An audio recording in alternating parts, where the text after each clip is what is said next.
Hello everyone, मैं प्रदीप कुमार आगाज IAS institute के यूट्यूब चैनल पर आप सभी का स्वागत करता हूं। तो आइए आज के इस वीडियो में हम लोग बात करने वाले हैं भूगोल भूगोल से रिलेटेड यूपीएससी के प्रीलिम्स और मेंस के लिए आज के जितने भी करंट अफेयर के टॉपिक हैं हम आप लोगों के लिए लेकर आए हैं। तो चलिए देखते हैं। तो देखिए, प्रीलिम्स के लिए जो टॉपिक है वह सिंधु जल संधि, गंगा, ब्रह्मपुत्र, यमुना।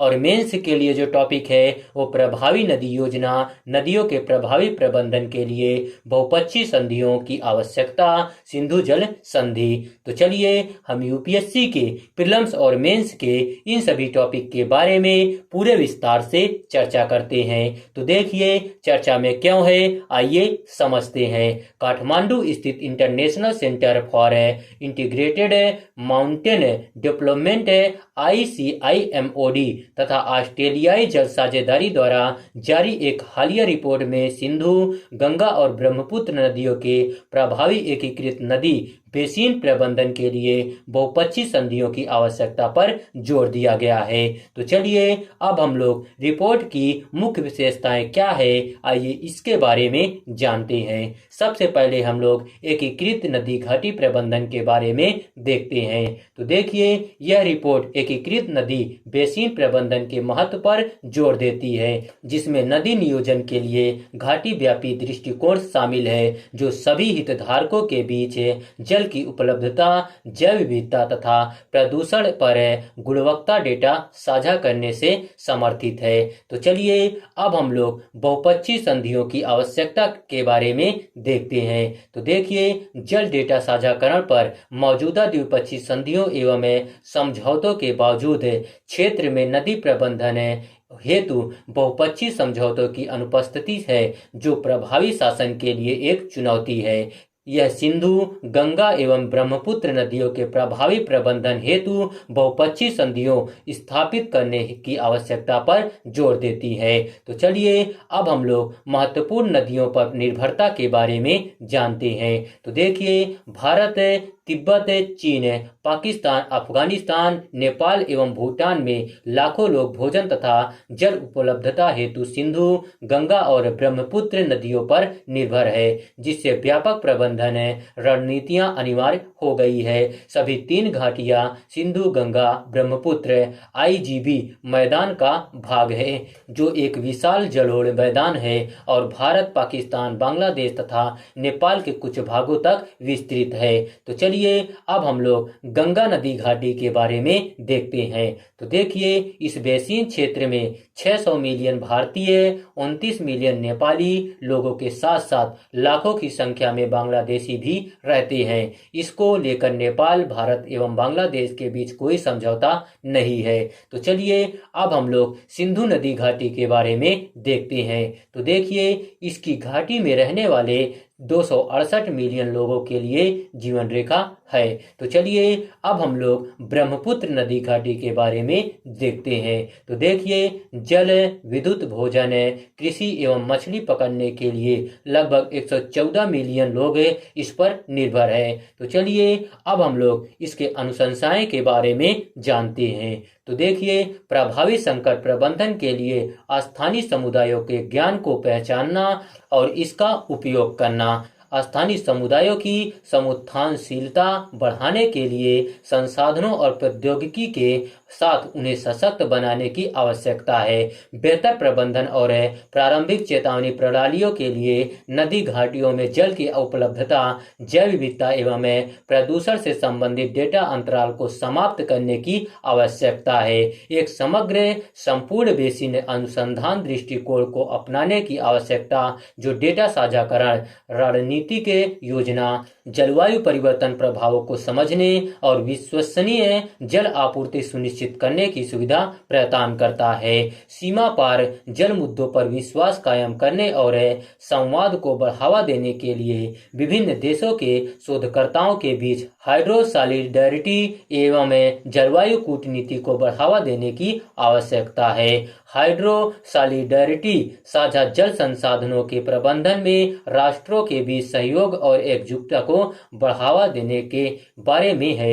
इसमें जल संसाधनों के संबंध में देशों के परस्पर निर्भरता और जल संबंधी चुनौतियों से निपटने के लिए सामूहिक कार्रवाई की आवश्यकता का अभिनिर्धारण शामिल है। इसमें निष्पक्ष जल संधियों को लागू करना, सहयोगात्मक शासन को बढ़ावा देना, जल अवसंरचना में निवेश करना और जल ऊर्जा खाद्य गठजोड़ की प्रोत्साहित करना शामिल है। जलवायु परिवर्तन के कारण होने वाली जल तनाव को दूर करने में जलवायु कूटनीति महत्वपूर्ण भूमिका निभाती है और जल कूटनीति को जलवायु कूटनीति के साथ एकीकृत करने से जल की कमी एवं जलवायु परिवर्तन की परस्पर जुड़ी चुनौतियों से निपटने में मदद मिल सकती है। तो चलिए अब हम लोग गंगा, सिंधु और ब्रह्मपुत्र नदी घाटी बेसिन के बारे में मुख्य तथ्य क्या है, आइए इसके बारे में जानते हैं। तो सबसे पहले हम लोग गंगा नदी बेसिन के स्रोत और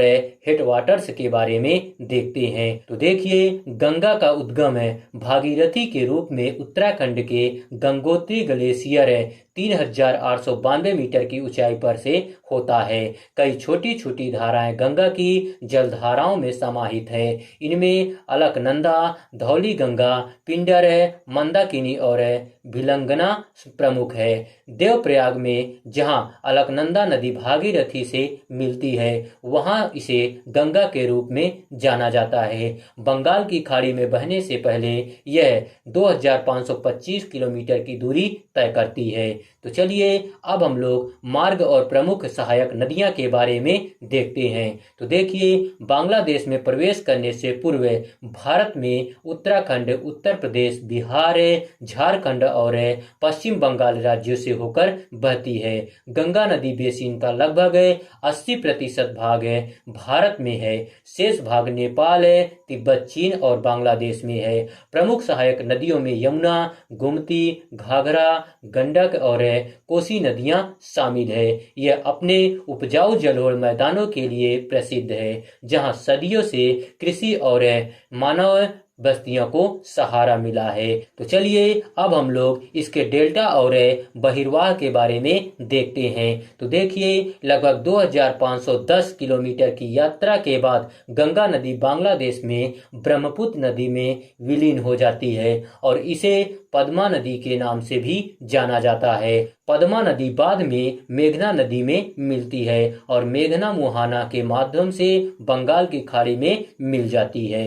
तो चलिए अब हम लोग सिंधु नदी बेसिन के बारे में देखते हैं। सबसे पहले हम लोग इसका उद्गम स्थल देखते हैं। तो देखिए, सिंधु तिब्बती सेंगमे चू लायन नदी दक्षिण एशिया की एक प्रमुख नदी ट्रांस हिमालय में मानसरोवर झील के पास तिब्बत से निकलती है। यह नदी तिब्बत, भारत और पाकिस्तान से होकर बहती है तथा इसके जल निकासी बेसिन के क्षेत्र में लगभग 200 मिलियन लोग निवास करते हैं। सिंधु जल संधि भारत और पाकिस्तान के बीच एक संधि है, जिस पर सिंधु नदी प्रणाली के पानी के उपयोग के संबंध में प्रत्येक देश के अधिकारों एवं जिम्मेदारियों को परिभाषित करने के लिए वर्ष 1960 में हस्ताक्षर किए गए थे।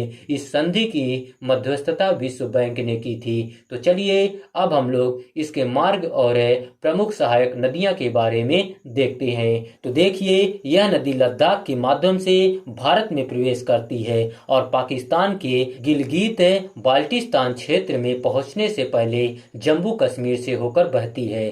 सिंधु नदी की प्रमुख बाएं किनारे की सहायक नदी जस्कर, सुरू, सोन, झेलम, चिनाब, रावी, ब्यास, सतलज और पंजनाद नदियां हैं। इसके दाहिने किनारे की प्रमुख सहायक नदियां श्योक, गिलगित, हुंजा, स्वात, कुन्नार, कुर्रम, गोमल और काबुल नदियां हैं। सिंधु नदी और उसकी सहायक नदियां इस क्षेत्र में कृषि और जल आपूर्ति के लिए महत्वपूर्ण है, विशेष रूप से पाकिस्तान में, जहां यह देश की अर्थव्यवस्था हेतु लाइफलाइन के रूप में कार्य करती है। तो चलिए अब हम लोग इसके डेल्टा और बहिर्वाह के बारे में देखते हैं। तो देखिए, सिंधु नदी दक्षिण पाकिस्तान में कराची शहर के पास अरब सागर में गिरती है। यह नदी एक विशाल डेल्टा डेल्टा का निर्माण करती है, जिसे सिंधु डेल्टा के नाम से जाना जाता है। डेल्टा अनेक खाड़ियों, दलदलों और मैंग्रोव वनों का आवास है।